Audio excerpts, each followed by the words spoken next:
alone, no chaperone can get our number. The world's in slumber, let's misbehave. There's something wild about you, child, that's so contagious. Let's be outrageous, let's misbehave.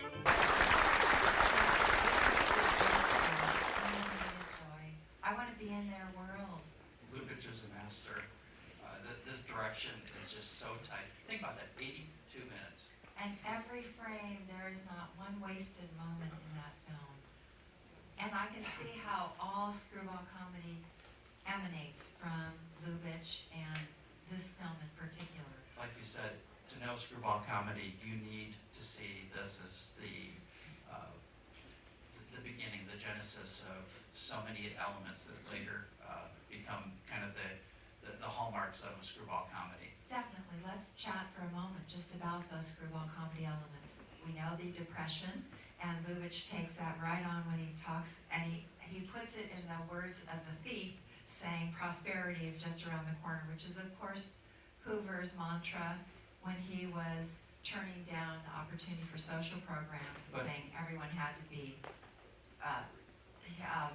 Pull themselves by their own bootstraps, yes. But yet he wouldn't do anything to help them. Correct, no social programs. How ironic, this thief was helping himself. he was pulling himself by the bootstraps. So Lubitsch is making, he's satirizing the government. But he took Hoover's line and made it a punchline for his joke.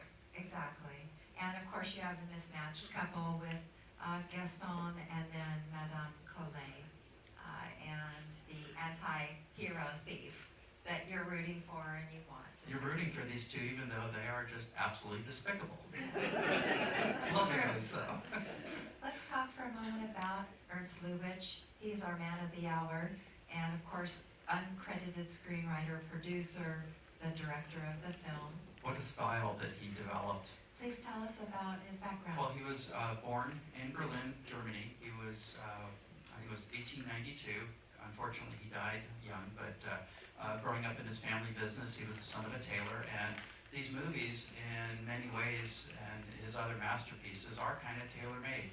Each scene is like a piece of garment put together, but he got an early start with Max Reinhardt's. Thank you. Well, he was the master of those, but Lubitsch got his start with Max Reinhardt's theater in 1911, and his first film was actually as an actor, and he worked in film as an actor for several years before he switched to being a director, so he knew it from both sides of the camera. And Mary Pickford brought him to the U.S. to direct her film Rosita in 1922, and in the 30s he became one of the biggest directors. He had several masterpieces besides Trouble in Paradise. He had The Marriage Circle, Designed for Living, which was Molly Haskell's choice when she was here for us with us a couple weekends ago. He did Ninotchka, Shop Around the Corner, Heaven Can Wait, Lou Beard's Eighth Wife, Clooney Brown, one of my favorites, To Be or Not to Be, in the early 40s. But he died at 55, and a lot of these classic films weren't really appreciated by the American audience after they were first shown. A lot of even actors, they thought that what they were doing was a job, and when these films were done, they thought that was it.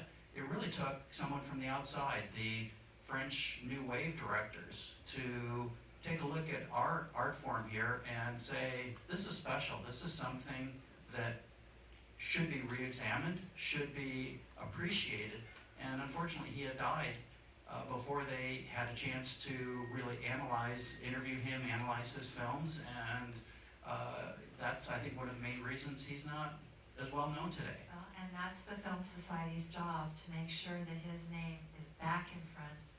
Today's newspaper article in the Desert Sun by Tracy Conrad, getting that back in the forefront, and so that we don't forget about this master. And think about his great mind. He hung out with Einstein. I know, And that Will picture was here. That was a fantastic. great picture, and what a wonderful article. But Yes. his mind, he had a style. He was original. He approached things in a way that nobody had before. One of the critics had said he's really the inventor of modern Hollywood. Yes, and I in the introduction talked that I wanted to discuss the Lubitsch touch. This was originally a public relations term used by his studio to publicize him. But of course, it became part of the vernacular when you talk about film and Lubitsch, and it refers to many things. It refers to his style of making films, the economy of his filmmaking, the lyrical scripts. You talked about the metaphors, his symbols, the way Exactly. he used things, particularly images. He Right. had a inspiration from Chaplin, Woman of Paris. We had talked about that. Yes, please explain that. Lubitsch had seen A Woman in Paris, Charlie Chaplin's silent, and there was a focus after a couple broke up and the man was coming back to reunite with her, and in the course of the focus of the film, there was a man's collar stay that fell out of her top drawer. And there was a several second pause on that, and that's all that needed to be said. Here she was, she had moved on, and Lubitsch was really struck by the economy of that. What can be shown with a picture?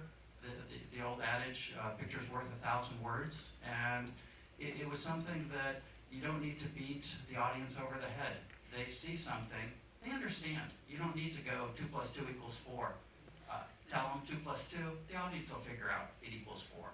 Exactly, and on our corkboard, we have all the film experts and their definitions of the Lubitsch touch, but of course Billy Wilder's was that Lubitsch had told him personally that let the audience have fun with it, give them the tools, but don't add it up for them, let them reach their own conclusions. Well, and at the time of the 30s and the 40s, the audiences would actually look for these classic cues that Lubitsch would put into the movies. In preparation for today, you and I talked about going through all the definitions, and Ed suggested for you all, it would be more economical for us to just give a few examples of the metaphors, the stylistic, Start with the creative opening. okay, the opening scene is a normal opening scene, a conventional opening scene in a distant locale would be you have an establishing shot. Let's say it was Paris, you would see a Eiffel Tower shot, and then you would go from there and zoom in and see what's happening in Paris. Here, of course, the Lubitsch way is very different. He's going to do it originally and very unconventionally. He shows a man by a door with a dog, trash overflowing on the can, and then you see the man carry the can, you realize, oh, he's a trash man, and he's throwing trash out to the gondola barge filled with trash.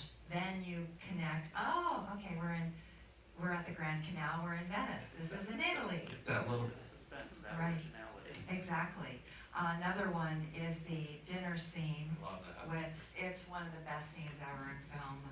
It's so playful and clever and romantic as these two with this very unconventional romance. Characters are stealing from each other during the dinner. There's a mutual seduction going on and one-upmanship. I mean, it's really fun. And when you see Gaston go to this door, he locks the door, closes the drapes, nobody can see. You think he's ready to take her now. That's what a conventional director would do, show the just culmination of the seduction. But no, that's just the beginning. No, he shakes her down until that wallet drops out of her dress. Hilarious. And then we have a really totally unique scene where you have this relationship developing between Gaston and Madame Collet, and for over a minute the camera is focused on a clock, and you hear little snippets of dialogue, and that's all. It's so bold, but it takes a master filmmaker like Lubitsch to have confidence to show that clock and these little snippets of dialogue. We as the audience get to put the pieces together to realize, oh, there's something developing here, and it's beyond just his casing the joint for the future robbery. Like you said, he went there to steal from her, but he fell in love with her. And part of that journey is his being found out, and the whole memory recall of the robbery from Philippa, who Yes. was played by Edward Horton. Right. And just Oh, that was so clever. In a conventional film, you'd have melodrama, and then you'd have the aha moment when he realizes it. But Lubitsch, all he does is shows that chair with the gondola ashtray, which of course we all know what, and then Edward Everett Horton's face, Philippa's face, and we put it together. Oh boy, he's realizing. He's starting to close in on him. He knows that's the man impersonating the doctor who had robbed him. I thought that was so clever. It's great. Building up to the culmination, the ending scene. Yes. And in some ways it's circular. They're back where they started, stealing from each other. And of course, a conventional film, you would have Gaston being reformed, staying with Madame Collet, but not here, not Lubitsch. You have the two thieves. They are getting away with the crime. They are not going to be punished. They're loaded now and in love, stealing from each other, still trying one-upmanship. And it's a beautiful ending. It is great, and one of the things that, if you look at Madame Collet on Kay Francis, she actually is more like Gaston, and the conventional romance would be that he's reformed and he pays society's debt for what he's done, but not here. And part of that was Lubitsch also, because he had an affinity for what he called, or other people called, the blonde chatterbox, and he wanted to make sure his leading men ended up with a blonde chatterbox also. And I'll let you guys in on something. I have a little bit of affinity for a particular blonde chatterbox myself, so I can appreciate that. But we need to talk about the actors here. We really do, because Lubitsch brought out the best in all of his leads and the character actors. They all had huge careers, and yet they're best remembered for Lubitsch films. And let's start with Kay Francis. She is breathtaking. First of all, we have to acknowledge those Travis Banton gowns. He was the chief costume designer for Paramount, and he had a huge career, but his artistry is showcased so beautifully because of these beautiful leads.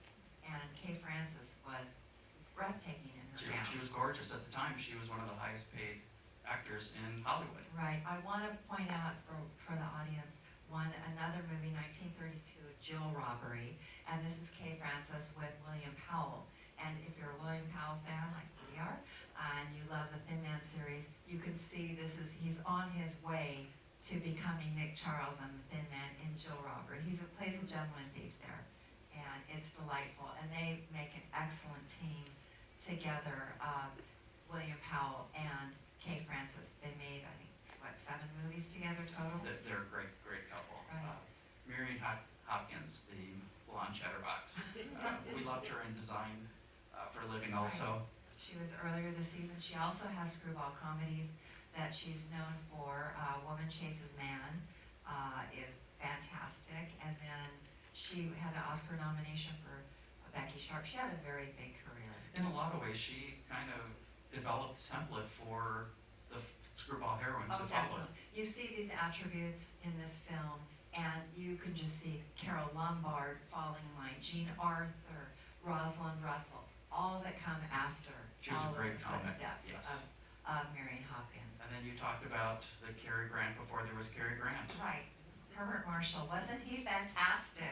What a great Wow. actor. And what the audience may not know is that as graceful and elegant as he is in this film, he was also a disabled Vet. yes. He had his knee shot in World War I that ended up, after a few surgeries, requiring an amputation of his leg almost up to his hip. Right. So, isn't that amazing? And yet, the way that Lubitsch cut the film, you see him, they had the double, of course, running up and down the stairs, but you see him only taking a step or two, and it never appeared, his limp never showed through on the screen at the final cut. And he had an illustrious career, but never better than when he's with Lubitsch. Another screwball comedy I would point out that he's in is If You Could Only Cook with Jean Arthur. It is delightful. And that's something we hope to bring to you at a future series. Yes, he plays an auto executive, and it's so good. We need to talk about what I consider just a superstar roster of supporting characters in this film. Loaded, and they all do an outstanding job. We have Charlie Ruggles as the Major, Edward Everett Horton as Philippa, Aubrey Smith as Giron, Robert Grieg as the butler, and of course we saw him earlier in a pivotal scene, Sullivan's Travels as the butler, who gives that heartrending speech about poverty and poor people and imitating poor people and how disrespectful it is. He didn't have the speech that Preston gave him in Sullivan's Travel. All he had to do was grumble up and down the stairs and not like what was happening behind closed doors here. Right, true. And it said all we needed to. And then Lena Kinsky as Phooey, phooey, phooey. He was in... the communist protester. Yes, and that was a recurring character role he played. Yes, he's all over the place. Finally, we should talk, as we wrap up today, and our season, to talk about our cinematographer, Victor Milner. And he shot over 130 films. He was nominated for 10 Academy Awards. He won 2 years after this film for Cleopatra. And it's understated, it's beautiful, it's not loud, it doesn't draw attention to itself. One of the memorable scenes that I love is when Gaston and Madame Collet are kissing in the bedroom. He starts out with a mirror shot. And of course the code would not allow somebody to sit on bed, let alone be in bed kissing. So what does he do instead? He shows a silhouette of them kissing in bed. And as she's saying, we have years to our future. Yes, and that's just, and the wiping shots yes. there are so many, the camera work is fantastic, and it does just carry the film along very efficiently and beautifully.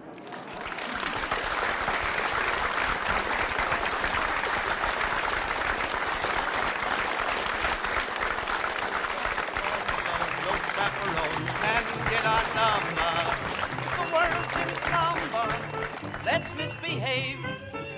There's something wild about you, child, that's so contagious. Let's be outrageous. Let's misbehave. When Adam won Eve's hand, he wouldn't stand for teasing. He didn't care about those apples out of season. They say the spring means just one thing to little lovebirds.